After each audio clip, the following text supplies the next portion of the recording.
पहली बार भारत के forex reserves 657 billion dollar को टच किए हैं, जो कि आज तक का सबसे बड़ा नंबर है। और इसी के साथ ही भारत चाइना, जापान और स्विट्जरलैंड के बाद दुनिया में चौथा ऐसा देश बन चुका है जिसके पास इतनी बड़ी मात्रा में फॉरेक्स रिजर्व्स हैं। और ऐसी ही एक बड़ी अचीवमेंट मई 2024 में भारत ने अचीव की थी, जब यूएन की इंटरनेशनल ऑर्गेनाइजेशन फॉर माइग्रेशन ने अपनी रिपोर्ट में ये बताया था कि भारत में 2022 में 111 बिलियन डॉलर्स के प्राइवेट रिमिटेंसेस आए थे, जो कि अब तक का सबसे बड़ा नंबर था। और इंडियन इकोनॉमी की ये सक्सेस स्टोरी सिर्फ यहाँ तक सीमित नहीं है। जून 2024 में जब इंडिया के करंट अकाउंट बैलेंस का डेटा सामने आया, लगभग सभी इकोनॉमिक एक्सपर्ट्स ये देखकर शॉक हो गए कि जनवरी से मार्च का जो क्वार्टर था उसमें भारत का करंट अकाउंट बैलेंस सरप्लस में था, और ऐसा पिछले 2.5 साल में पहली बार हुआ था। तो इस वीडियो में हम जानेंगे कि ये बैलेंस ऑफ पेमेंट्स और करंट अकाउंट सरप्लस या डेफिसिट क्या होता है, और एक देश के बैलेंस ऑफ पेमेंट में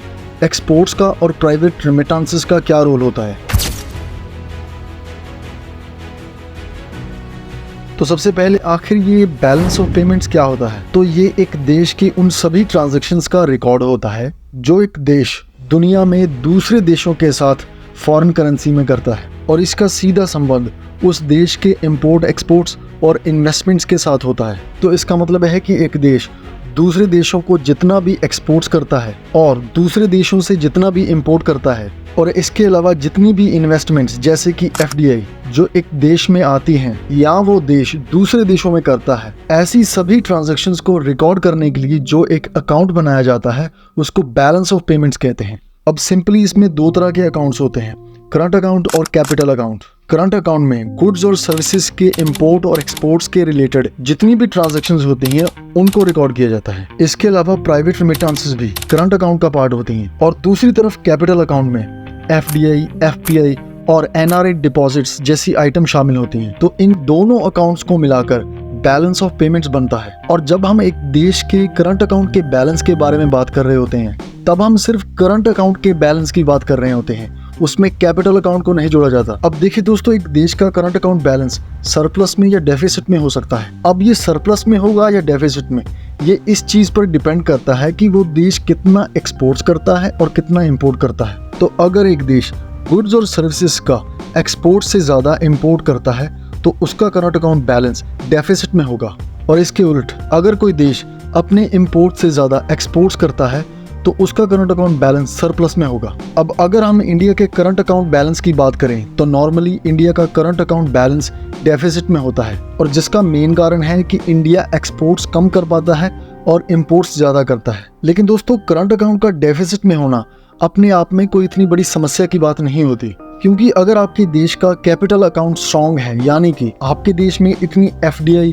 और एफपीआई आ रही है कि वो आपके करंट अकाउंट के डेफिसिट को संभाल लेगी, तब तो ये करंट अकाउंट डेफिसिट इतनी बड़ी समस्या नहीं लगता। पर अगर आपके इस करंट अकाउंट के डेफिसिट को पूरा करने के लिए आपका कैपिटल अकाउंट भी स्ट्रॉन्ग नहीं है, तब उस देश के लिए सिर्फ एक ही चॉइस बचती है, और वो है इंटरनेशनल मार्केट से फॉरेन करेंसी को बोरो करना, ताकि वो अपने करंट अकाउंट डेफिसिट को पूरा कर सके। तो जब एक देश का करंट अकाउंट डेफिसिट इतना ज्यादा हो जाता है कि उसके पास मार्केट से बोरो करने के सिवाय कोई ऑप्शन नहीं बचता, तो ऐसी ही सिचुएशन को बैलेंस ऑफ पेमेंट्स का क्राइसिस कहा जाता है।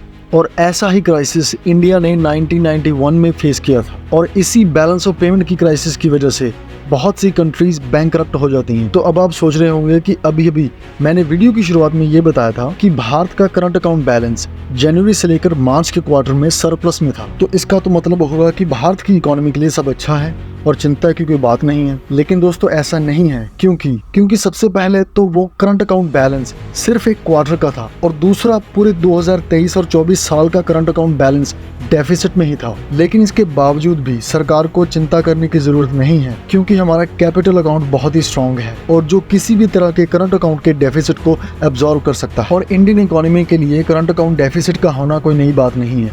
अब क्योंकि हमारी डोमेस्टिक मैन्युफैक्चरिंग कैपेसिटी कम है, जिसकी वजह से हम गुड्स का एक्सपोर्ट्स कम कर पाते हैं। कुछ चीजें ऐसी हैं जिनमें इंडिया पूरी तरह से इंपोर्ट्स पर डिपेंड है, जैसे कि क्रूड ऑयल, नेचुरल गैस, कोल और फर्टिलाइजर्स। हालांकि गवर्नमेंट का ये टारगेट है कि 2025-26 तक हम यूरिया के इंपोर्ट्स बिल्कुल बंद कर देंगे, क्योंकि हम इंडिया में इसकी डोमेस्टिक प्रोडक्शन बढ़ाएंगे और फार्मर्स को नैनो यूरिया और बायो फर्टिलाइजर का इस्तेमाल करने के लिए इनकरेज करेंगे। और फ्यूचर में हमारी कोल में इंपोर्ट डिपेंडेंस भी कम हो जाएगी, क्योंकि जैसे जैसे दुनिया में इलेक्ट्रिक व्हीकल्स का इस्तेमाल और हाइड्रोजन का इस्तेमाल एज ए फ्यूल बढ़ेगा, तो नेचुरली जो देश के फॉसल फ्यूल्स के इंपोर्ट्स हैं वो कम होंगे। लेकिन अगले 10-15 सालों तक हम क्रूड ऑयल, नेचुरल गैस का इंपोर्ट करते रहेंगे, तो इसी वजह से हमारा करंट अकाउंट डेफिसिट में होता है। And thanks to our services exports and strong capital account, जिनकी वजह से ये करंट अकाउंट डेफिसिट पूरी तरह से वाइप आउट हो जाता है।